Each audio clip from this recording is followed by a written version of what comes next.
First time nyo lang makikita to dito sa aking vlog. Kaya madilim mo, madilim.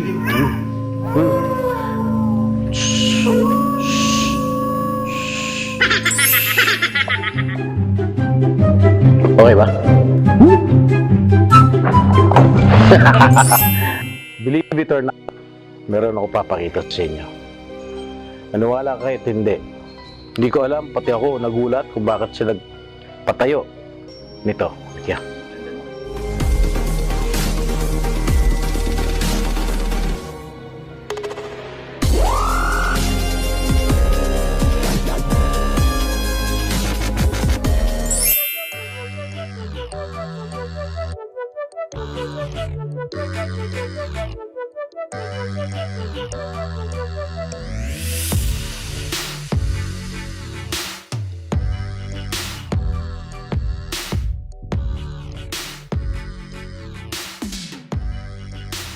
Nandito tayo sa museum ng ating ama, ating Panginoon Joseph Estrada.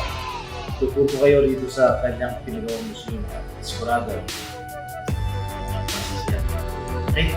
Okay.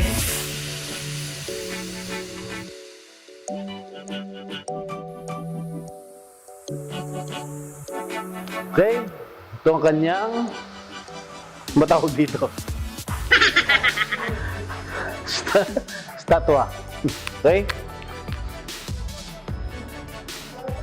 Ano ba nakalagay sa kanya? Joseph Ejercito Estrada Museum and Archives. Pinagawa ng tatay ko to. Ito, bronze statue to eh. Okay? Please, kamukha ng tatay ko. Okay? Yo, pasok kayo rito. Dito, papasok na tayo sa museum. At ang kanyang slogan, kalagay, kung sino man ako ngayon, utang na loob ko lahat sa masang Pilipino. Kaya nga siya tinaguri ang ama ng masang Pilipino. Okay. Ito ang pamilya ng aking ama. 10 sila magkakapatid. Ito ang panganay, si Doktora Pilarica Ejercito, Dr. Emilio Ejercito. Sino ba yung pangatlo? Ito, si Attorney Paulino Ejercito. Pang-apat, nandito si Mrs. Patrocinio de Guzman, Ejercito de Guzman. Yung, tapos ito si Mr. Tony Antonio Ejercito.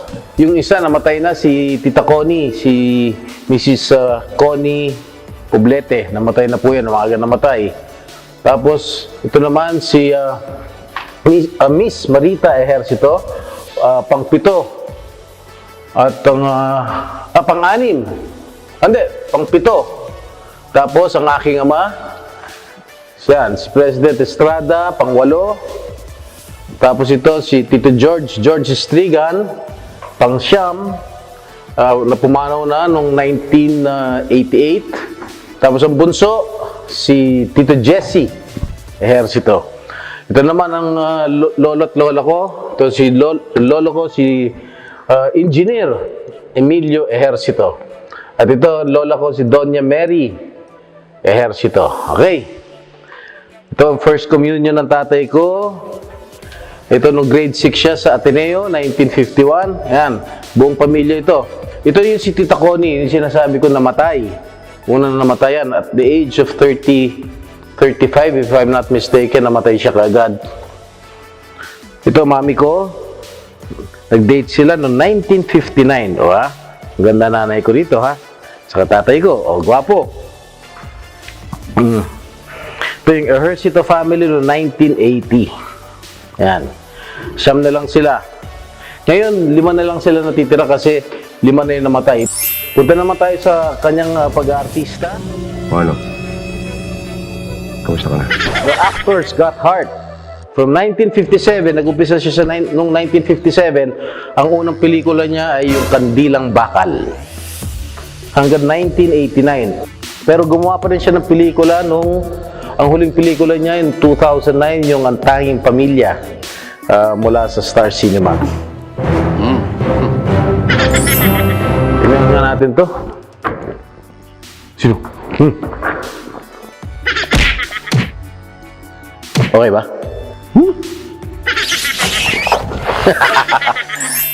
Dito siya sumikat. Yung naka-Americana siya at naka-Converse na rubber shoes. Okay, ginamit niya yan sa kanyang, isa sa kanyang mga pelikula. Okay?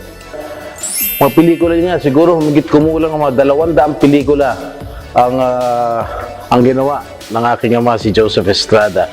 At humigit kumulang siguro mga 70 pictures o films ang kanyang na-produce under MR Productions tsaka JE Productions. Ang ibig sabihin ng MR, yun ang kanyang unang movie outfit. Yung MR, pinagdugtong yung pangalan ng lolo at lola ko. EM, Emilio, tsaka Maria. Kaya MR. Yan, si Alma Moreno. Ang dami niya maging leading lady. Susan Roses. Uy, meron pala sila na FPJ. Walang pagkalupig. FPJ tsaka Joseph Estrada. Oh. Tsaka yung mga ERAP series, kasama si Butch Adson Roa, okay ka ERAP, ERAP is my guy, Under Desire si ERAP, marami yan. Tapos ito yung mga awards niya. Okay? Ito, yung mga Best Actor Award niya. Yan, ito. Siya yung kauna-unahang Best Actor. Siya yung unang artista na na-elevate sa Hall of Fame, famous Hall of Fame bilang Best Actor. Ayan. 5 yan. Okay? Lagyan.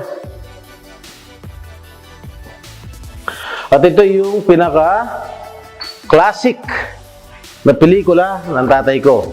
Ito ang Pilipino. Mapait na katotohanan ay nagwawakas at sa matamis na pangarap ay sinisilang ang isang magandang Yan, may buhat-buhat siyang pata. Okay? Oh, gwapo pa rin, no? Tingnan mo yung sa likod mo. Wala siyang bigote nun. Tingnan mo. Pakita mo, wala siyang bigote. Oh. Diba, gwapo? Yan. Okay, ito yung Mamang Sorbitero, kasama yung Celeste Legazpi. Ito, gumawa pa siya, Kuko ng Agila, kasama si Senadora Nikki Coseteng. Hoy Mister, ako Mrs. Mo, 1976, kasama si Lauro, si Elizabeth Oropesa. At ito yung huling pelikula na naging Hall of Famer siya, Commander Alibasbas. Okay? Yan, tama na ERAP, kasi ang dami niyang mga anak. Kasama niya si Butch Adson Roa. Bakyamo Neneng, kasama si Nora Honor and Tirso Cruz III. Nagdaanan niya sa larangan ng pelikula. At natatandaan ko, nung kinikwento sa akin ng tatay ko, nung araw,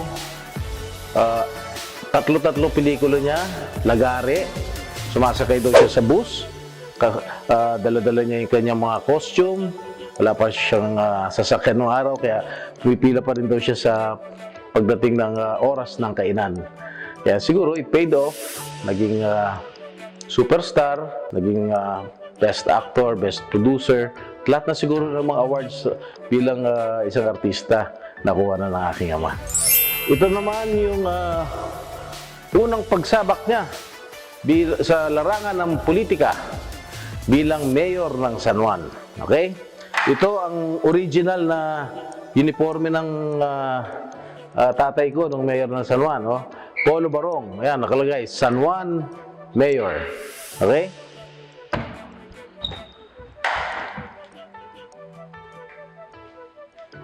At least, pareho kami naging mayor. Okay? Ayan. Ayan ang The Battle of San Juan del Monte. Okay? Noong araw, ano pa yung San Juan noong araw? Oh? Daan patungong San Juan, oh. Masukal pa noong araw. Ito yung mga project niya sa San Juan. Siguro, ito yung mga pulis noong araw. Ito yung mga sasakyan noong araw. Oh. Ito yung nanalo siya sa protesta. Okay? Ang storya ng pagka-mayor ng tatay ko, noong 1967, nagkaroon ng eleksyon, local elections dito sa ating bansa. Lumaban ang tatay ko bilang mayor, ang kalaban niya yung incumbent, si Dr. Braulio Santo Domingo, at si Mayor Nicanor Ibuna. Okay? That was 1967. Tinalo ni Dr. Boyong Santo Domingo, ang tatay ko, by around, hindi ko alam kung ilang boto yon. Okay? Ngunit nagprotesta ang tatay ko at inakyat sa Korte Suprema at eventually, nagdesisyon ng Korte Suprema na nanalo po si Joseph Estrada bilang mayor ng Bayan ng San Juan noong August 5, 1969. And the rest is history. Okay? Kaya ito, yung lolo ko, tatay ko, ito si Dr. Boyong Santo Domingo, yung nakalaban niya. Itong asawa ni Dr. Boyong, tsaka ito, siguro justice to ng Supreme Court na nagpapasumpa sa tatay ko bilang mayor ng Bayan ng San Juan. Tiyak na tiyak ako, August 5 ito, 1969. Tingnan muna natin itong mga ginawa niyang project sa Bayan ng San Juan. Mga eskwelahan, mga barangay hall, at siya yung kauna-unahang mayor na nakapagpatayo ng San Juan Municipal High School. Sa isang maliit na bayan, siguro ang tatay ko lang nakapagpatayo ng kauna-unahang San Juan Municipal High School na kakapiranggot lang ang pondo. Kaya siguro may pagmamalaki natin na talaga siya yung tunay na ama ng Bayan ng San Juan. At siya rin ang nakapagpatayo ng San Juan Agora Complex. Alam ko turnkey, turnkey project to. Okay? Walang ginastos ang munisipyo rito nung pinatayo ang San Juan Agora Complex. Okay? Dito naman tayo, itong section na ito ay nung naging senador siya. From 1987 to 1992. Okay? Bilang senador, siya po ay nanalo during the height of Cory's popularity. Dalawa lang sila oposisyon na nanalo, si Joseph Estrada at si Juan Ponce Enrile. During his time as a senator, nakapagpasa siya ng mga batas. Isa rito yung Philippine Carabao Act na pinakikinabangan ng ating mga mahihirap na kababayan.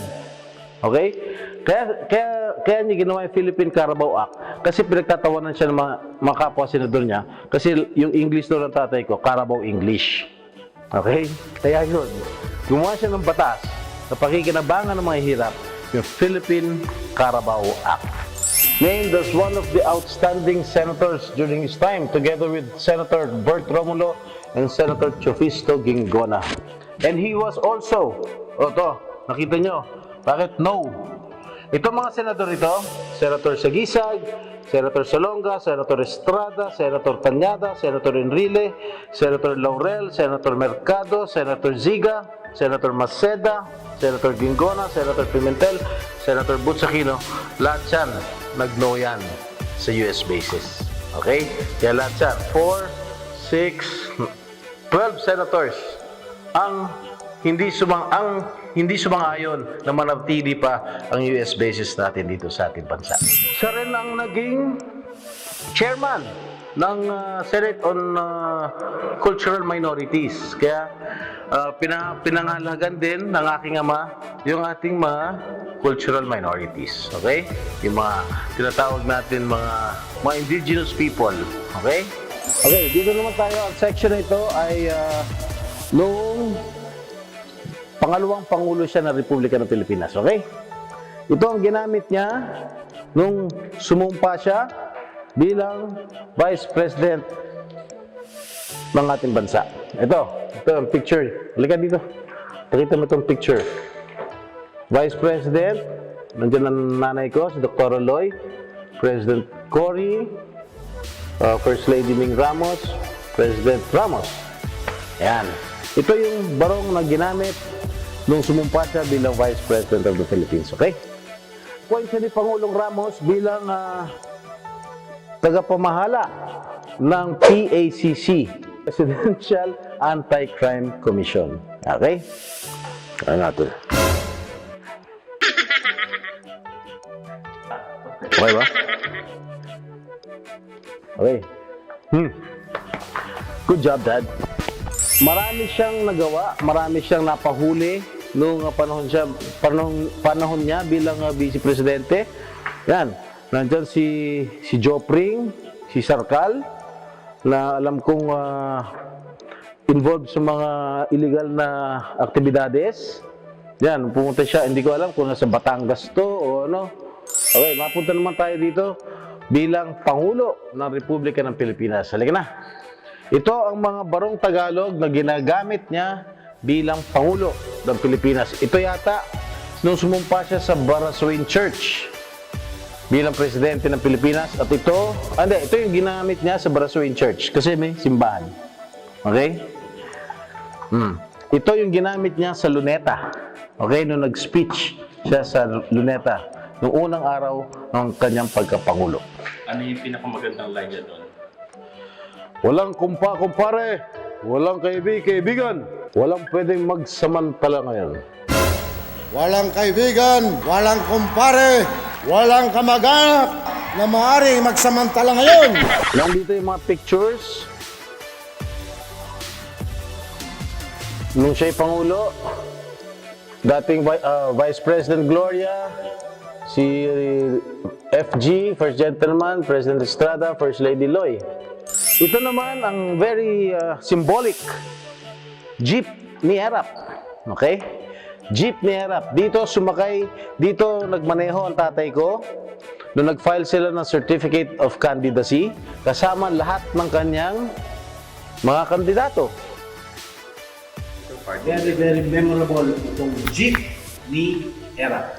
Itong picture, kung napapansin ninyo, dito sa larawan na ito, lahat kami pamilya nandito, except one. Isa lang ang hindi namin kapamilya dito, pero nandito siya nung sumumpa ang aking ama. At yan po yung walang iba, kundi si FPJ, Fernando Po Jr. Okay? Si Ninong Rani. Ito ang hindi makakalimutan. Okay? Si President Erap at isang sundalo, nire-raise nila yung ating bandera sa Camp Abu Bakar. Ayan. Kasi, if you remember, President Estrada declared an all-out war dun sa Mindanao. And it paid off. Na-capture nila yung ilang mga kampo ng mga terorista. Yung mga pictures, ito yung members ng kanyang gabinete. Oh, huwag mo na ipakita to. De joke lang. Ito yung mga official functions ng tatay ko nung presidente siya ng Pilipinas. Okay, dito tayo sa loob. Ito when he was meeting almost all the world leaders ng buong mundo. Ito si President Clinton. Okay?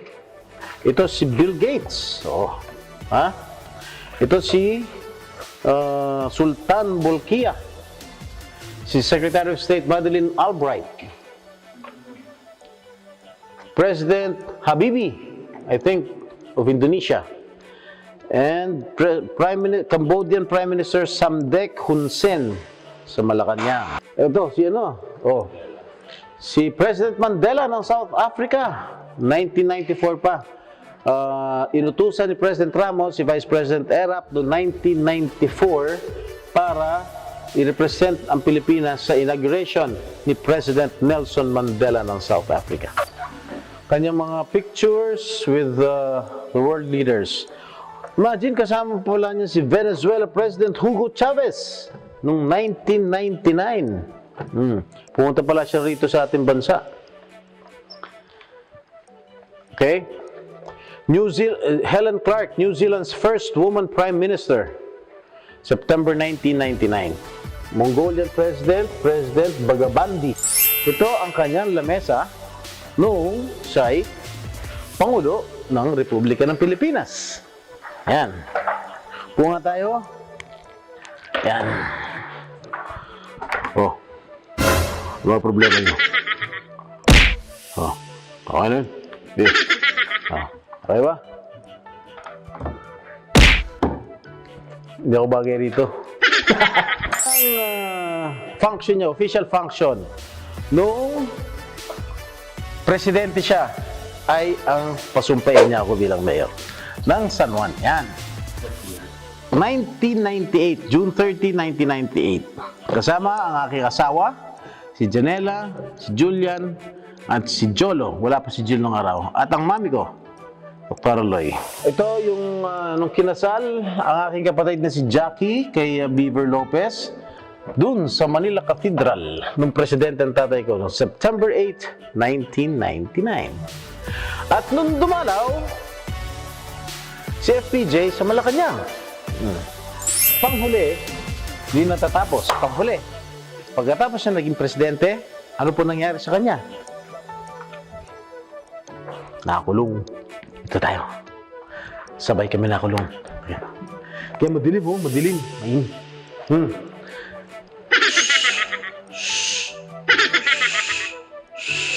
Ito yung litrato na bumababa kami sa Malacanang. Ayan. Okay? Ito yung, ano ba tawag doon? Mugshot. Binugshot ang tatay ko sa Krali. Pero, ang maganda niyan, yung mga news all over the world, iba ang sinasabi doon sa pag-agaw ng kapangyarihan sa tatay ko. The 1987 Constitution suffered with the ongoing impeachment trial of President Estrada was unceremoniously disrupted and continued, and the issues brought to the Parliament of the streets. The rule of law was set aside and the rule of force prevailed. Yun talaga ang totoo nangyari. He spent 3 years or 4 years dito sa Taray, and he spent 2.5 years dun sa veterans. Ako, I spent 2 years dun sa veterans. Hindi ko na inabutan itong Tanay. Halika. Ito believe it or not, meron ako papakita sa inyo. Maniwala ka kahit hindi. Hindi ko alam, pati ako nagulat kung bakit siya nagpatayo nito. Halika. First time nyo lang makikita to dito sa aking vlog. Okay, mukha ng tatay ko. Ang kanyang paboritong sinasabi lagi, pag nagtatapos siya ng kanyang talumpati, walang tutulong sa Pilipino, kundi kapwa Pilipino. Okay? Ito papakita ko sa inyo. Nung nakita ko to, tinanong ko, bakit ka nagpatayo nito? Buhay na buhay ka pa, Dad. Okay, Lea. Slippery. Ito ang pinagawa niya. Pinagawa ng tatay ko. Kung sakasakaling may mangyari daw sa kanya, gusto niya dito daw siya. Alam mo bakit dito niya pinili? Kasi nung nakulong siya dito, ito yung kanyang paboritong lugar. Itong batong to. Okay? Na parang silya. Dito siya lagi umupo at dito siya nagme-meditate. Dito siya nagdadasal. Wala pa ito nun. Wala pa ito nun. Dito sa tabi ng puno. Dito siya laging nakaupo. Ito forma niya. Ito. Yan. Itong rest house namin dito sa Tanay, nabili ito ng tatay ko nung superstar siya noong 1971. Ang alam kong presyo nito kada metro kwadrado 5 piso yata. Noong araw. 2 piso? O, 2 piso. Noong araw. 1971 yan. At dito po nagwawakas ang ating 3rd episode ng Jing Flix PH.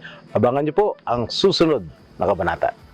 Para sa ating mga susunod na video, huwag niyo kakalimutan i-share, i-like, i-subscribe, at i-click ang notification bells ng Jing Flix PH.